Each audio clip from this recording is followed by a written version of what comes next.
Hello प्यारे बच्चों, welcome to this our channel जिसका नाम है लर्निंग। तो काफ़ी क्वेश्चंस हम लोग ने जो है 2026 के जो आए हुए हैं वो कर लिए, और आपको मालूम है कि ये जो प्लेटफॉर्म है हमारा, ये बहुत सीरियस स्टूडेंट्स के लिए है। आई थिंक आपको काफ़ी कुछ सीखने को भी मिल रहा होगा इस केस में। और कम से कम आप ये सारे क्वेश्चंस जनवरी अटेम्प्ट में जितने भी क्वेश्चंस आए हुए हैं उन सबको लगा के जाइए अप्रैल अटेम्प्ट से पहले। ये जरूरी है, मस्ट है। जितने क्वेश्चंस आए हुए हैं इनको आप लगाओगे तो काफी अच्छा स्कोर कर सकते हो आगे वाले में, क्योंकि आपके बेसिक कॉन्सेप्ट्स जो वहां गड़बड़ी करी थी वो आपके बिल्कुल सही हो जाएंगे। तो चलिए, आज उसी सीरीज में हम लोग जो डिस्कस करेंगे टॉपिक वो है हमारा लॉज ऑफ मोशन। ठीक है ना बच्चों? तो ज्यादा difficult questions laws of motion के तो ऐसा सच नहीं आते, फिर भी करते हैं हम लोग क्वेश्चन। हो सकता है आपका कोई पॉइंट मिसिंग हो तो यहाँ पर क्लियर हो जाएगा। तो देखिए बच्चों, आगे हम लोग ये पहले क्वेश्चन पे। तो देखिए पहला क्वेश्चन है, सिंपल सा ही क्वेश्चन है। एक रोटर है ऐसा बना हुआ है, ठीक है ना, और ये ऐसे घूम रहा है। तो कोई चीज तेजी से ऐसे रोटेट कर रही है, ठीक है ना। तो अगर कोई चीज ऐसे रोटेट कर रही है तो अगर आप इसका बर्ड आई व्यू देखें तो कुछ ऐसा दिखेगा। ये ऐसे घूम रहा है, आप ऊपर से देख रहे हो इसे बर्ड व्यू से, तो आपको क्या दिखेगा? ये एक सर्कुलर मोशन में घूम रहा है, ये ऐसे सर्कुलर मोशन में घूम रहा है ऑब्जेक्ट हमारा, मास जो लगा हुआ है इसके पास, ऐसे मास लगा हुआ, और ये पूरा सिस्टम ऐसे घूम रहा है। और ये अगर हम इसको रोक दें तो नीचे फॉल कर जाएगा, है ना। तो ये ऐसे घूम रहा है, तो क्या हो रहा है, इस यहाँ पर आपको एक नॉर्मल मिल रहा होगा, नॉर्मल मिलेगा। फ्री बॉडी डायग्राम बनाए तो यहाँ पर आपको एक फ्रिक्शन मिलेगा और यहाँ पर एक mg मिलेगा। तो मेरी आपसे रिक्वेस्ट है कि पहले क्वेश्चन देखिए, आप एक बार खुद पढ़िए, क्योंकि आपने पेपर दी है, आपने थोड़ा समय क्वेश्चन के साथ बिताया है, तो आप क्वेश्चंस पहले खुद थोड़ा सा ट्राई करिए और उसके बाद फिर सॉल्यूशन देखिए, है ना।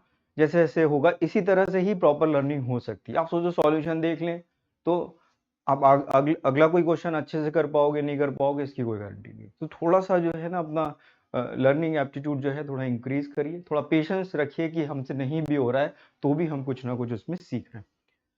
तो ये नॉर्मल, ये फ्रिक्शन और ये mg।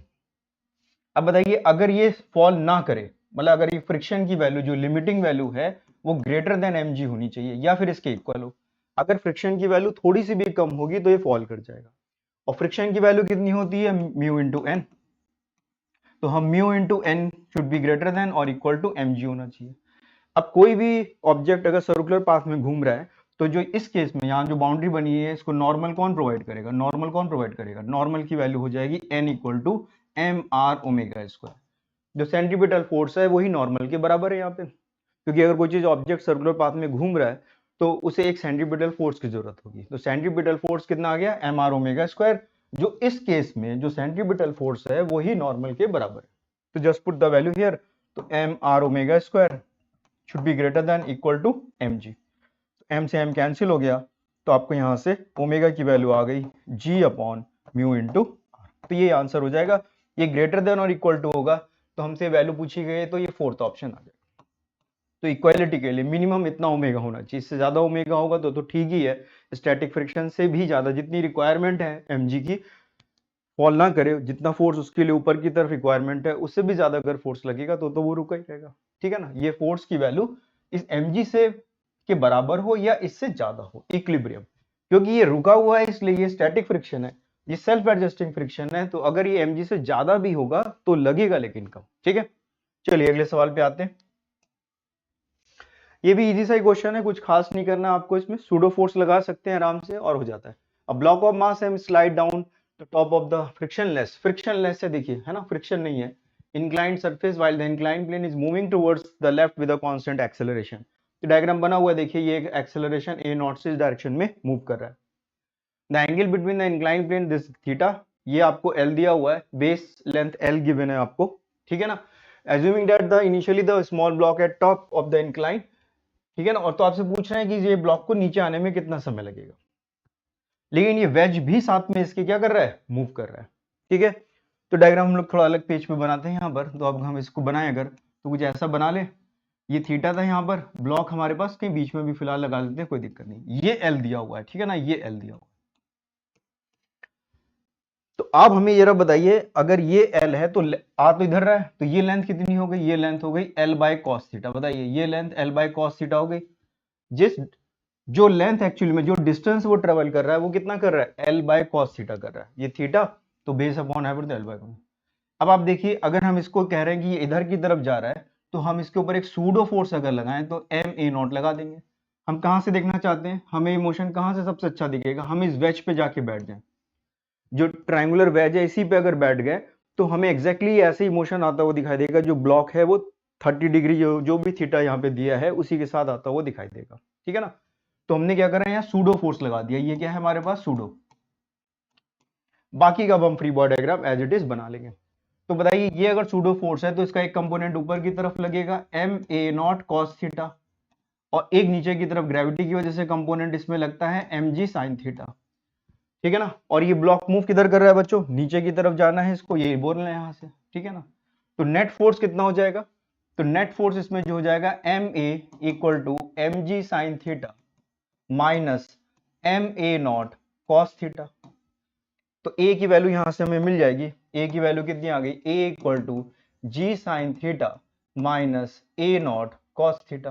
बताइए ये तो वैल्यू हो जाएगी, जी साइन थीटा, एम जी साइन थीटा नीचे लग रहा है, सूडो फोर्स की वजह से एक कंपोनेंट ऊपर की तरफ लग रहा है M A naught cos theta. तो हमने सॉल्व कर लिया इसको, तो ए की वैल्यू आ गई।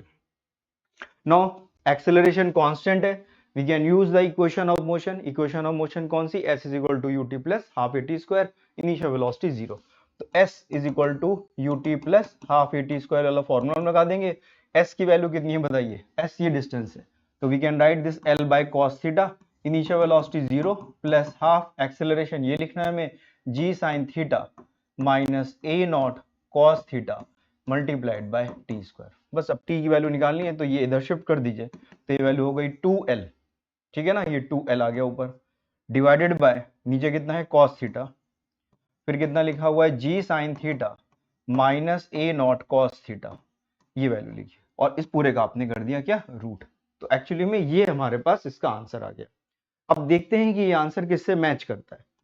तो अगर आप देखें तो ये इसमें किसी भी फॉर्म में भी नहीं लिखा हुआ है, तो हमें इसे थोड़ा सा और रेशनलाइज करना पड़ेगा। देखिए इन्होंने 4l कर दिया, नीचे sin 2 थीटा और cos 2 थीटा के फॉर्म में भी लिखा हुआ है, जिसमें नहीं लिखा है वो हमारा मैच नहीं कर रहा, ठीक है ना। तो देखिए ये वाला ऑप्शन मैच नहीं कर रहा 12 वाला, ये वाला भी हमारा देखिए मैच नहीं करेगा, cos 2 थीटा ऐसा कुछ नहीं आ रहा है, तो हमें इसको और थोड़ा सॉल्व करना पड़ेगा। तो क्या करेंगे, ऊपर नीचे 2 से मल्टीप्लाई कर दीजिए, एक 2 से यहाँ मल्टीप्लाई कर देते हैं, एक 2 से यहाँ मल्टीप्लाई कर देते हैं और एक cos थीटा अंदर शिफ्ट कर देते हैं। तो ये वैल्यू आ जाएगी, कितना हो जाएगा 4l, ये वैल्यू आ गई g, ये देखिए 2 साइन थीटा cos थीटा को हम sin 2 थीटा लिख सकते हैं, ठीक है ना, माइनस a नॉट, ये 2 a नॉट हो गया और ये cos स्क्वायर थीटा।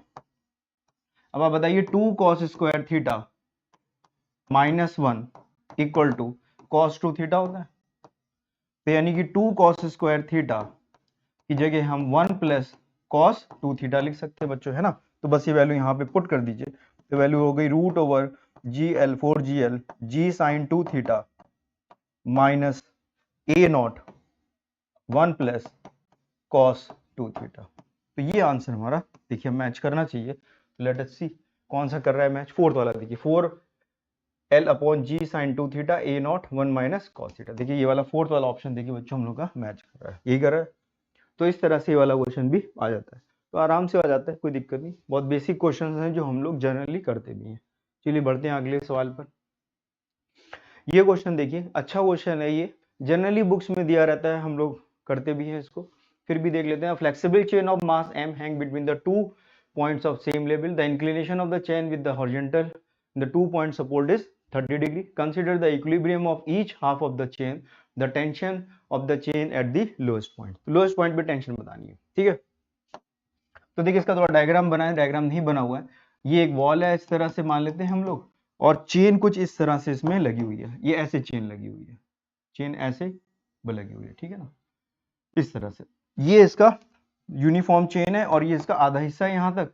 तो केवल हम इतने इस पॉइंट पर आपसे टेंशन पूछी जा रही है, तो अगर हम पूरे का बनाएंगे तो जितना फोर्स इधर लगा रहा है उतना इधर लगा रहा है, तो एक्शन रिएक्शन की वजह से तो ये जीरो हो जाएगा। तो हम क्या करेंगे, केवल इस अधूरे इस आधे वाले पार्ट का केवल क्या करेंगे, फ्री बॉडी डायग्राम बनाएंगे। और ये यहाँ से कह रहे हैं ये कितना एंगल है, यहाँ से 30 डिग्री, ये एंगल कितना बोला इन्होंने 30 डिग्री, यहाँ पे टेंशन। तो अगर हम बच्चों इसका केवल आधे हिस्से का फ्री बॉडी डायग्राम बनाए, यहाँ तक केवल बनाए, तो इस डायरेक्शन में एक टी नॉट लगेगा, ये वाला जो हिस्सा है चेन का, ये वाला जो हिस्सा है चेन का, इस साइड वाला, क्योंकि ऐसे रुकी हुई है ना ये, तो ये कैसे अपने आप रुकी, अगर यहाँ से हम कट कर दे तो नीचे गिर जाएगा। इसका मतलब है यहाँ पीछे हम कुछ इसको टी खींच रहा हूं, क्योंकि बॉटम मोस्ट पॉइंट है इसलिए फोर्स केवल हॉरिजॉन्टल लगेगा। ठीक है, तो यहां पर हम मान लेते हैं ये जो हमें फाइंड करना है ये कितना है टी नॉट, ये टी नॉट हमें फाइंड करना है। और यहां पर ये मान लेते हैं कुछ वैल्यू T1 है और ये एंगल हमें कितना दिया हुआ है 30 डिग्री। देख लीजिए, अब क्वेश्चन पढ़ते हैं हम लोग। The flexible chain of mass m flexible है यानी रिजिड, ऐसे टाइट नहीं बांधी हुई है, between the two point at the same level, ये हॉरिजॉन्टल लेवल सेम लेवल है। The inclination of the chain with the horizontal and the two support is 30 degree, तो ये भी 30 डिग्री है और यहां से भी ये कह रहे हैं 30 डिग्री है। ठीक है ना। Consider the equilibrium of each half of the chain, हर एक हाफ जो है सब इक्विलिब्रियम में। The tension of the chain at the lowest point, इस पॉइंट पर आपको इसकी टेंशन बतानी है। तो अब क्या करेंगे, ये अगर इक्विलिब्रियम में है तो फोर्स बैलेंस कर देंगे। तो बताइए यहां पर इसका कंपोनेंट आएगा एक T1 cos 30, तो अगर हॉरिजॉन्टल डायरेक्शन में कंपोनेंट इसका देखें तो बैलेंस होने चाहिए, और वर्टिकल में भी। तो for horizontal equilibrium, T1 cos 30 equal to T naught, और ये कितने हो जाएगा cos 30, तो T1 की value √3/2 equal to T naught आ जाएगी। ये क्वेश्चन नंबर 1 आ गई। याद रखिए हमें फाइंड क्या करना है, हमें ये टारगेट है हमारा टी नॉट फाइंड करने का। ठीक है, अब आप बताइए इसका एक वर्टिकल कंपोनेंट होगा, वर्टिकल कंपोनेंट हो जाएगा T1 sin 30। ये T1 sin 30 किसको बैलेंस कर रहा है, ये पूरी चेन का मास m था, तो आधी चेन का मास कितना है m/2, तो देखा जाए इसी आधी चेन को बैलेंस कर रहा है। नीचे ग्रेविटी खींच रही है और ये T1 sin 30 इसको ऊपर की तरफ खींच रहा है। ठीक है ना, आधे का ही बनाया है तो आधे का ही, जिसका फ्री बॉडी डायग्राम बनाते हैं उतने ही मास लिखा। तो for vertical direction, for vertical equilibrium, ठीक है ना, समझ में आ रहा है सब। ये हो जाएगी T1 sin 30 is equal to, ये m/2 कर देंगे इसको, तो ये वैल्यू आ जाएगी mg/2। पूरा का मास m था तो आधे का मास m/2 g हो जाएगा। sin 30 की वैल्यू 1/2 के बराबर होती है, कैंसिल कर दी, तो you will get t equal to mg। ये क्वेश्चन नंबर 2 आ गई। तो देखिए T1 की वैल्यू mg आ गई, तो T1 की वैल्यू आप जब यहाँ पे पुट कर देंगे तो आंसर आ जाएगा हमारे पास। कितना आंसर आ गया यहाँ पे बताइए, आगे यहाँ से देखिए ये इक्वेशन हमने ये लिखी हुई है टी नॉट, और एक इक्वेशन ये लिखी, तो T1 की जगह हम क्या लिख देंगे mg √3/2 equal to T naught, तो ये आंसर आ जाएगा mg √3/2। तो कौन सा ऑप्शन बच्चों आ गया हमारे पास, ये ए वाला ऑप्शन आ गया। तो क्वेश्चन जनरली हम लोग कर लेते हैं, फिर भी थोड़ा सा आपको इस तरह के क्वेश्चंस करने की आदत होनी चाहिए। तो ठीक है, क्वेश्चन अच्छा क्वेश्चन है। चलिए सो बच्चों देखते हैं ये वाला सवाल, बिल्कुल बेसिक सा सवाल है, इजी सा क्वेश्चन है, कोई दिक्कत नहीं। क्वेश्चन आप एक बार पढ़ लीजिए। ठीक है ना, क्वेश्चन में वो कह रहे हैं कि उसे कुछ मोमेंटम वगैरह दे दिया गया और ये ब्लॉक जो है ये ऊपर की तरफ किसी स्पीड u से मूव करने लगता है, और ये थीटा, वो पूछ रहे हैं कितनी दूर तक ये जाएगा, यानी इसकी फाइनल वेलोसिटी कितनी हो जाए 0। आपसे ही h की वैल्यू पूछ रहे हैं कि कितना होगा। ठीक है ना, जैसे इस पेन को हम ऊपर की तरफ अगर फेंकते तो ये कितनी हाइट तक जाएगा, जैसे ही क्वेश्चन है। अब ये इंक्लाइन प्लेन पे हमने इसको ऐसे फेंक दिया u स्पीड से, तो कितने ऊपर तक ये जाएगा, क्योंकि ग्रेविटी के अगेंस्ट जा रहा है, ग्रेविटी का एक कंपोनेंट नीचे की तरफ इसमें लग रहा है। कौन सा कंपोनेंट लग रहा है ग्रेविटी का नीचे की तरफ, g sin थीटा। ये g sin थीटा नीचे लग रहा है, एक्सेलरेशन और स्पीड पीछे की तरफ है, तो ये रिटार्डेशन हो रहा है यहाँ पर। तो सिंपल फॉर्मूला लगा देंगे कौन सा, s is equal to ut plus sorry v square लगाएंगे, v square equal to u square plus 2as। Final velocity कितनी है, क्योंकि रुक रहा है तो 0, initial velocity u square, retardation है तो 2g sin theta into h, तो ये वैल्यू आ गई u square upon 2g sin theta equal to h। तो ये आंसर आ गया हमारे पास। आप देख लीजिए कौन सा ऑप्शन हमारे पास सही है। तो इस थर्ड वाला option u square upon sorry cos theta वाला नहीं है, sin थीटा वाला, u square upon 2g sin theta, ये करेक्ट ऑप्शन है। तो सेकंड ऑप्शन देखिए हमारा बच्चों करेक्ट आ गया, u square upon g sin theta. बहुत इजी सा क्वेश्चन था, आराम से हो जाता है। अगले सवाल पे आते हैं। ये क्वेश्चन देखने में तो थोड़ा लग रहा है टेढ़ा मेढ़ा, लेकिन है बिल्कुल नहीं, आप आराम से इसको कर सकते हैं। अब 4 kg mass move under the influence of, थोड़ा इंटीग्रेशन लगाना है लेकिन सिंपल सा, under the influence of force 4t³ - 3t j cap, where t is the time in second, if the mass start from origin at t equal to 0, t equal to 0 पे पूछ रहे हैं ये start हो रहा है। ठीक है ना, तो वेलोसिटी और पोजीशन बतानी है t equal to 2 सेकेंड्स पे। तो हम वेलोसिटी, ये हमें फोर्स दिया है, हम एक्सेलरेशन निकालेंगे, फिर एक्सेलरेशन के बाद हम velocity as a function of time निकालेंगे, और फिर वेलोसिटी से हम position as a function of time निकालेंगे। टी की वैल्यू 2 सेकंड्स रख देंगे, जो भी हमें लिमिट दी है 0 से लेके 2 तक। तो जरा देखते हैं हम लोग इस सवाल को कैसे करते हैं। इजी सही सवाल है, एक स्टेप करके दो ऑप्शन देखिए आपके इलिमिनेट हो जाएंगे। तो पहले हम लोग इसको एक्सेलरेशन लिखे है ना, तो बताइए ए की वैल्यू कितनी आ गई, ए की वैल्यू आ जाएगी आप 4 से डिवाइड करेंगे तो ये वैल्यू आ जाएगी टी क्यूब आई कैप माइनस 3/4 टी जे कैप। ये आ गई। हमने देखिए क्या करा, इसको 4 से डिवाइड कर दिया, मास 4 kg दिया ना बच्चों, तो 4 kg से डिवाइड कर दिया, टी क्यूब आ गया आई कैप माइनस 3/4 टी जे कैप।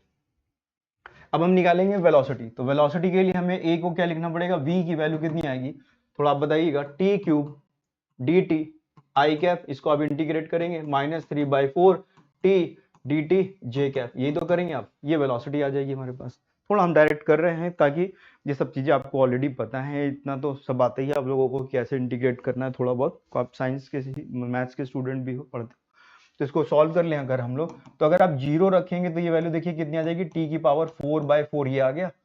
ठीक है, सीधे हमने सॉल्व कर दिया, माइनस 3/4 टी स्क्वायर बाय 2 ये आ गया। लिमिट आप इसमें कितनी लगाएंगे, लिमिट आप लगाओगे कितनी, 0 से लेके 2 तक। यहां पर भी आपको लिमिट लगानी है 0 से लेके 2 तक। फिलहाल ये फंक्शन आ गया as a function of T, ठीक है ना। तो आप बताइए, ये वैल्यू आ गई हमारे पास, तो अब क्या करेंगे इसमें, अब आप वैल्यू पुट कर दीजिए, तो 0 पे रखेंगे तो जो भी 0 आएगा ये भी 0 आएगा, यानी आपको केवल 2 के लिए लिखना है। तो v की वैल्यू कितनी आ गई, at t equal to 2 seconds, at t equal to 2 seconds पे कितनी वैल्यू आ गई, ये t की पावर, ये 2 की पावर 4 डिवाइडेड बाय 4 माइनस 3/4, ये 2 स्क्वायर बाय 2। तो ये से ये कैंसिल हो गया, 3/2 आ गया, ये जे कैप आएगा, याद रखिए जे कैप, और यहाँ पर हमने आई कैप, तो ये भी आई कैप लिख दीजिए, ठीक है ना, और ये जे कैप लिख दीजिए, ठीक है ना, थोड़ा लिख लीजिए। और ये कितना हो गया, 2 की पावर, तो ये हो जाएगा 4, तो ये 4 आई कैप माइनस 3/2 जे कैप। ये वेलोसिटी आ गई कब, 2 सेकेंड्स पे। ये वेलोसिटी आ गई बच्चों 2 सेकेंड्स पे। तो जरा देखते हैं कौन कौन से ऑप्शन इसमें करेक्ट है। तो देखिए पहला में भी 4 आई कैप माइनस 3/2 जे कैप लिखा है, और थर्ड वाले में भी ऐसे ही लिखा हुआ है, जबकि सेकंड और फोर्थ में ऐसा नहीं लिखा है। तो हमारे लिए क्या हो गया, ये ऑप्शन तो तुरंत ही एलिमिनेट हो गए, इनके बारे में नहीं सोचना है। अब बचता है पहला और तीसरा, तो हमें आर के लिए भी सॉल्व करना पड़ेगा, ठीक है। तो अब आप हमें बताइए जरा यहाँ पर किसमें आर कितना है। अब ये देखिए वेलोसिटी आ रही थी, तो वेलोसिटी कितनी आ रही थी as a function of t, velocity हमारे पास है, velocity as a function of t आ रहा है हमारे पास, टी की पावर 4/4 आई कैप माइनस 3/8 हो गया 8 टी स्क्वायर जे कैप। ये हमारे पास आ रही है क्या वेलोसिटी, ये आ रही है वेलोसिटी, ठीक है ना, ये आ रही है velocity as a function of t आ गई, ठीक है ना। अब इसको हम लोग क्या लिखेंगे, dx by D T, dx by D T आप लिखेंगे, या dr बाई डी टी लिख लेते हैं, dr by D T, dr by D T, और t इधर शिफ्ट कर देंगे, इसको इंटीग्रेट करेंगे तो ये आपके पास r आ जाएगा, थोड़ा हम शॉर्ट में कर दे रहे हैं, ये वैल्यू आ जाएगी t की power 4 D T I cap by 4, ठीक है ना, माइनस 3/8 टी स्क्वायर, इसको भी इंटीग्रेट करेंगे dt, ये j कैप, ठीक है ना। इसको सॉल्व करेंगे हम लोग, फिर से लिमिट आप 0 से लेके कितनी रखेंगे, 2 तक, यहाँ पे भी 0 से 2 लिखेंगे, तो ये वैल्यू आ जाएगी t की power 5/5 multiplied by 4 I cap, ये वैल्यू आ जाएगी 3/8 T cube by 3 J cap, है ना, जे कैप में आ गई। देखिए 3 से 3 पहले कैंसिल कर दीजिए, आप कोई दिक्कत नहीं। अब आपको इसमें लिमिट क्या रखनी है, लिमिट आपको वही रखनी है कितनी, 2 तक, 0 से लेके 2 तक, और इसमें भी आपको लिमिट रखनी थी 0 से 2 तक। तो जरा आप देखिए यहाँ पर, अगर हम इसमें 2 रखेंगे, ये 8 था हमारे पास, 3/8 है ना, ये 8 लिखा हुआ था, तो ये 8 था, तो बताइए 2 अगर रखेंगे तो ये 8 और ये 8 कैंसिल हो जाएगा, तो ये तो आ गया माइनस जे कैप आपके पास, कोई दिक्कत नहीं, ठीक है। अब जरा इधर आ जाते हैं, ये आप इसमें जब वैल्यू पुट करेंगे तो ये 2 दो बार कैंसिल हो जाएगा, 4 से कैंसिल हो जाएगा, बचेगा 2 क्यूब, 2 क्यूब का मतलब 8, तो ये 8/5 आई कैप आ गया, तो 8/5 आई कैप माइनस जे कैप, ये हमारा आंसर आना चाहिए। जरा लेट अस सी कौन सा आंसर इसमें आ जाता है हमारा, तो देखिए जरा कौन सा आ रहा है इसमें, 8/5 आई कैप माइनस जे कैप, ये वाला आंसर आ रहा है हमारे पास, देखिए, है ना, तो ये ऑप्शन हमारा करेक्ट आ गया। 4 आई कैप ये तो लिखा था, लेकिन ये 6/5 आई कैप माइनस, देखिए माइनस जे कैप दोनों में आ रहा है, हमें केवल ये वाला ही कंपोनेंट देखना था, तो वो कौन सा आ गया हमारे पास, 8/5 आ गया ना बच्चों, 8/5 आ गया, देखा, ये देखिए 8/5 आ गया, 8/5 आ गया, ठीक है, आगे समझ में। तो इजी क्वेश्चन था, कोई ऐसा दिक्कत नहीं आती। चलिए आगे बढ़ते हैं। अब ये वाला क्वेश्चन देखिए, ये वाला क्वेश्चन हमें वैसे तो इंटीग्रेट वगैरह करने की जरूरत नहीं पड़ती, बहुत ही कॉमन सा क्वेश्चन है, जब हम लोग फ्लूइड में पढ़ते हैं टर्मिनल वेलोसिटी वाला कॉन्सेप्ट, या काइनेमेटिक्स वगैरह में पढ़ते हैं कि कोई एक वेलोसिटी जो है वो जो है चेंज हो रही है, कोई फोर्स है या एक्सेलरेशन है, अगर वो वेलोसिटी का कोई फंक्शन दिया हुआ है, लीनियर फंक्शन दिया हुआ है, तो आगे जाके क्या होती है, वो टर्मिनल वेलोसिटी में कन्वर्ट हो जाती है। तो ये जैसे पैराशूट टर्मिनल वेलोसिटी आती है फ्लूइड में, जिसमें हम लोग पढ़ते हैं, वहां पर भी हम लोग F equal to 6 pi eta R भी पढ़ते ना, ये वैल्यू F equal to 6 pi eta R V. तो फोर्स क्या है, वेलोसिटी का ही तो फंक्शन है। ये सब मान लीजिए कुछ के दिया हुआ है, तो इसका ग्राफ भी कैसा बनता था, आगे जाके ये टर्मिनल वेलोसिटी अटेंड करेगा। धीरे धीरे फोर्स, इनिशियली वेलोसिटी ज्यादा होगी क्योंकि एक्सेलरेशन ज्यादा है। जैसे जैसे वेलोसिटी बढ़ने लगेगी, जो पीछे का ड्राइविंग जो हमारा फ्रिक्शनल फोर्स है या जो हमारा विस्कस फोर्स है, वो क्या होगा, इंक्रीज होगा, और एक समय ऐसा आएगा कि इक्विलिब्रियम आ जाएगा। और जब इक्विलिब्रियम आ जाएगा तो वो फिर टर्मिनल वेलोसिटी अटेंड करेगा। उस वक्त उसकी जो भी वेलोसिटी होगी, उसी स्पीड से, उसी रफ्तार से वो लगातार चलता रहेगा। तो अगर आपको ग्राफ याद हो तो ये ग्राफ एक्चुअली में ऐसा ही बनता था।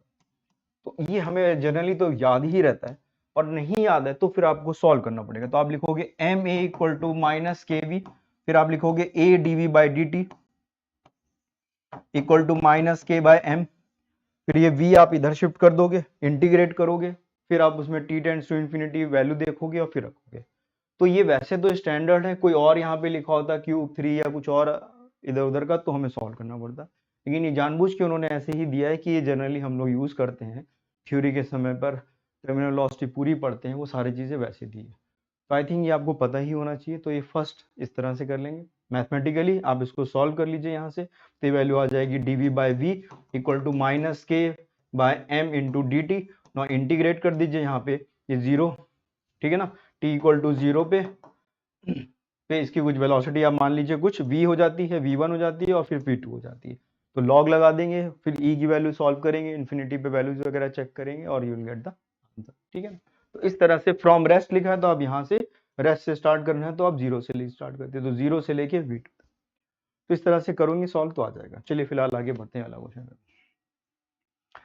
ये वाला क्वेश्चन देखते हैं। A block of mass 5 kg is moving in inclined plane which makes an angle of 30 degree with the horizontal. The friction coefficient between the block and the incline is √3/2. The force to be applied on the block so that the block will move. देखिए क्या लिखा है, the block move down without acceleration. Block नीचे की तरफ move करे, friction है यहाँ पर। तो ब्लॉक अगर नीचे की तरफ जा रहा है, इस डायरेक्शन में जा रहा है किसी कांस्टेंट वेलोसिटी से, तो फ्रिक्शन किधर लगेगा, काइनेटिक फ्रिक्शन लग रहा होगा इसमें, जो कि पीछे की तरफ लगेगा F।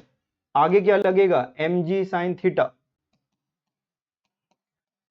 अब वो कह रहे हैं कि कांस्टेंट वेलोसिटी से जाए। कांस्टेंट वेलोसिटी से जाने का मतलब है कि इन दोनों का जो डिफरेंस है वही हमारे पास होना चाहिए, क्योंकि ये जा नीचे की तरफ रहा है, ठीक है ना, और ये फोर्स पीछे की तरफ लग रहा है। तो इस डायरेक्शन में क्या होगा, एक हमें और क्या लगाना पड़ेगा, मान लेते हैं फोर्स F लगाना पड़ेगा, ठीक है ना, तभी तो जाएगा नीचे। तो ये वैल्यू हो जाएगी F plus mg sin theta, easy सा है, इक्वल टू फ्रिक्शन के बराबर होना चाहिए आप। और फ्रिक्शन की वैल्यू कितनी होती है, म्यू इंटू एन, और एन की वैल्यू कितनी होती है, mg cos थीटा, ठीक है ना। तो यहां से हमारे पास आ जाएगा f की वैल्यू। तो f की वैल्यू कितनी आ गई, mu mg cos theta minus mg sin theta. अब इसमें mg कॉमन ले लीजिए यहां पर, तो ये वैल्यू आ गई mu cos theta minus sin theta. बस अब इसको हम लोग को सॉल्व कर लेना और विल गेट द आंसर। तो हमें आंसर मिल जाएगा, यहाँ से f की वैल्यू आ गई। तो f कितना आ गया, mg कितना दिया है, ये 50 था तो 50 लिख दीजिए।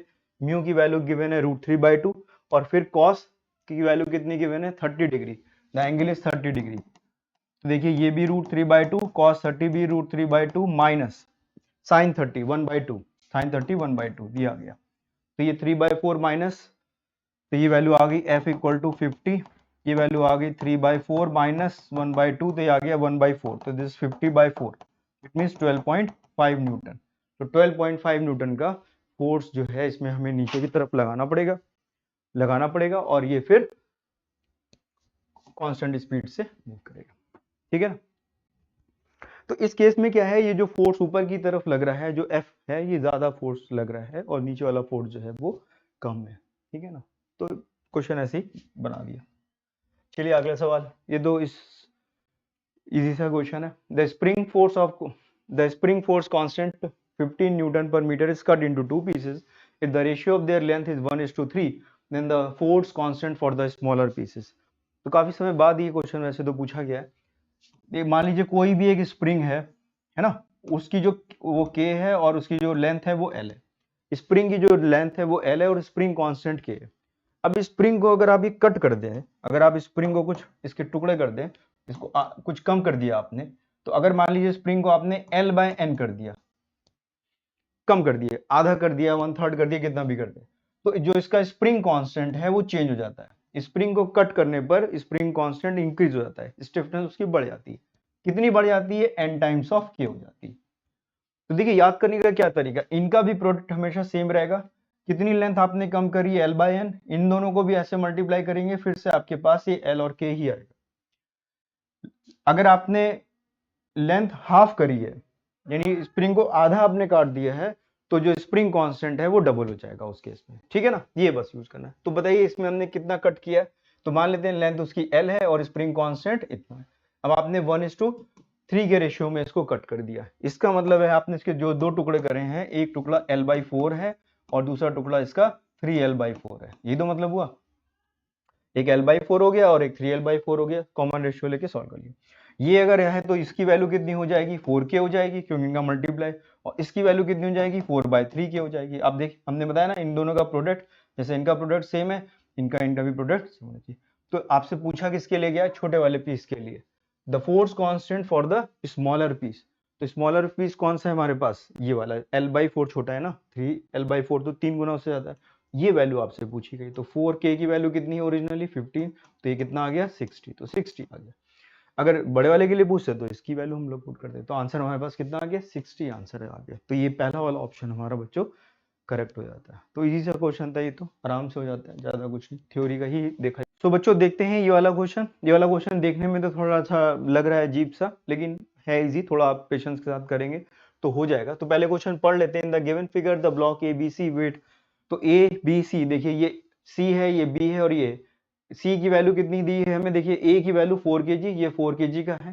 फिर B की वैल्यू 6 kg की है, ये 6 kg का है। और ये हमारे पास बच्चों 8 kg का है। The coefficient of sliding friction between the two surface. कोई भी दो सरफेस के बीच में कोफिशिएंट ऑफ फ्रिक्शन 0.5 का दिया हुआ है। ठीक है ना। अब क्योंकि ये मूव ही कर रहा है, इसलिए जो भी ये फ्रिक्शन दिया है वो हमारी काइनेटिक फ्रिक्शन ही दिया हुआ है, कोफिशिएंट ऑफ काइनेटिक फ्रिक्शन। तो कौन कौन सी सरफेस है हमारे पास, कहां कहां लग रहा होगा? एक इस सरफेस पे लगेगा ग्राउंड के साथ C का, फिर B और C के बीच में भी लगेगा, A और B के बीच में लगेगा। तो तीन ऐसी सरफेस है जहां पे फ्रिक्शन की वैल्यू लगती है। और फ्रिक्शन की जो वैल्यू होगी वो μ/n होगी। म्यू सबका सेम है लेकिन n सबके लिए अलग अलग है। ठीक है।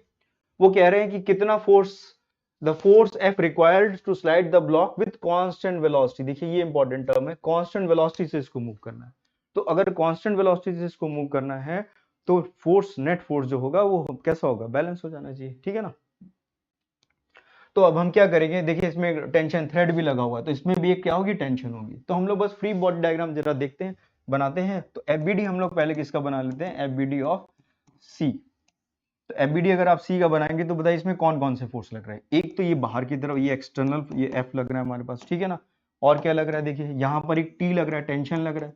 एक इस सरफेस पे, क्योंकि आप इसे खींच रहे हैं, तो ये हमारे पास जो ग्राउंड है और जो B है, ये दोनों इसके रिलेटिव मोशन को अपोज करेंगे। तो इसकी वजह से जो फोर्स इधर की तरफ लग रहा है उसको फिलहाल हम FC लिख लेते हैं, और ऊपर वाले की वजह से लग रहा है उसको FB लिख सकते हैं। बताइए यही तो होगा। जब आप इसको इधर की तरफ खींचेंगे तो B की वजह से भी फोर्स पीछे लगेगा, फ्रिक्शन फोर्स, और C पे भी स्लाइडिंग हो रही है तो पीछे की तरफ लगेगा। तो ये हमारे पास C का फ्री बॉडी डायग्राम आ गया। अब क्योंकि ये कांस्टेंट वेलोसिटी से मूव कर रहा है, इसलिए हम कह सकते हैं ये सारे फोर्स बैलेंस हो जाएंगे। तो we can write F is equal to T plus FB plus FC। ये आ गई क्वेश्चन नंबर 1। ठीक है।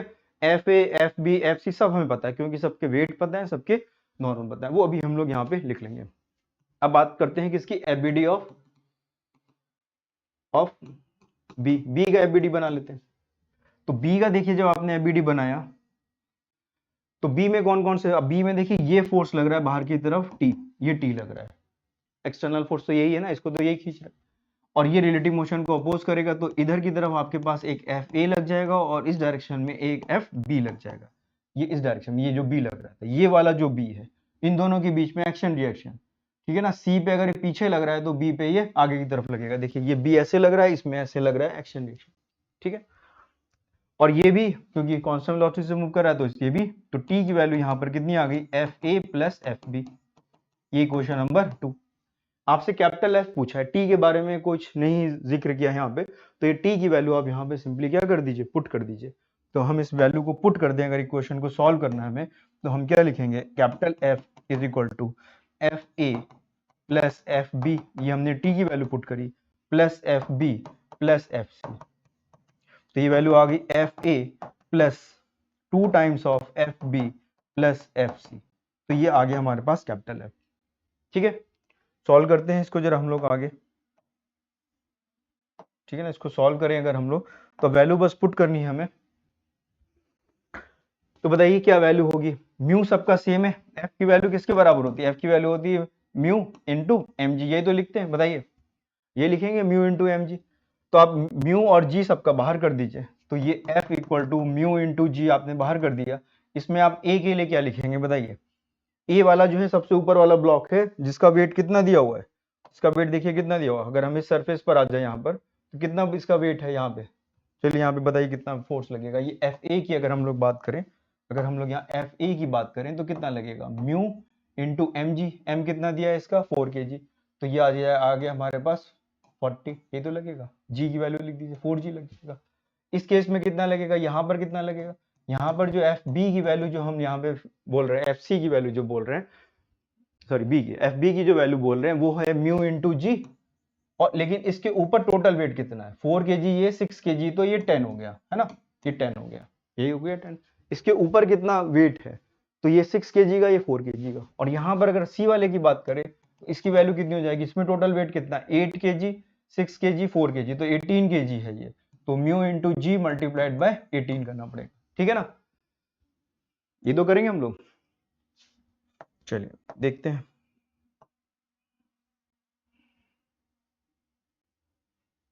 तो इसको थोड़ा हम लोग कम कर लेते हैं, फिर हम तब वैल्यू यहाँ पे पुट कर लेते हैं। यहाँ से हमने वैल्यू लिखी हुई, तो ये म्यू जी आ गया हमारे पास।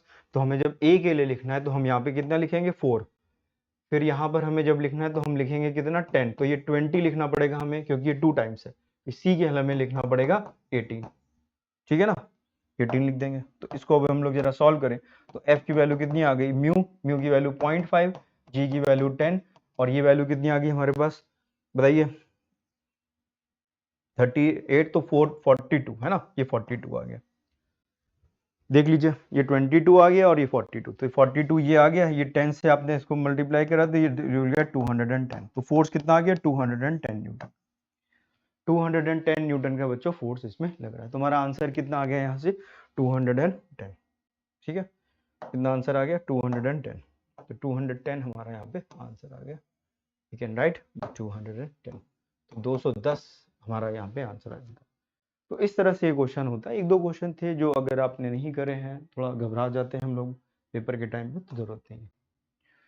So this is all about the Newton's law. जो अभी क्वेश्चंस आए हुए थे हमारे, वो सारे क्वेश्चंस हम लोग ने डिस्कस कर ली हैं एट लेंथ, सारी चीज़ें पूरी डिटेल में। फिर भी आपको अगर ऐसा लगता है कि कोई पॉइंट मिसिंग है या आपको नहीं समझ में आया है, तो आप वीडियो को दोबारा देखिए। और आपको कोई अगर ऐसी प्रॉब्लम है तो डेफिनेटली आप इस टेलीग्राम ग्रुप पे हमसे जुड़ जाइए और अपनी प्रॉब्लम्स को सॉल्व करिए। आई होप आपको सारी चीज़ समझ में आ रही होंगी। Wish you all the best, take care and good bye.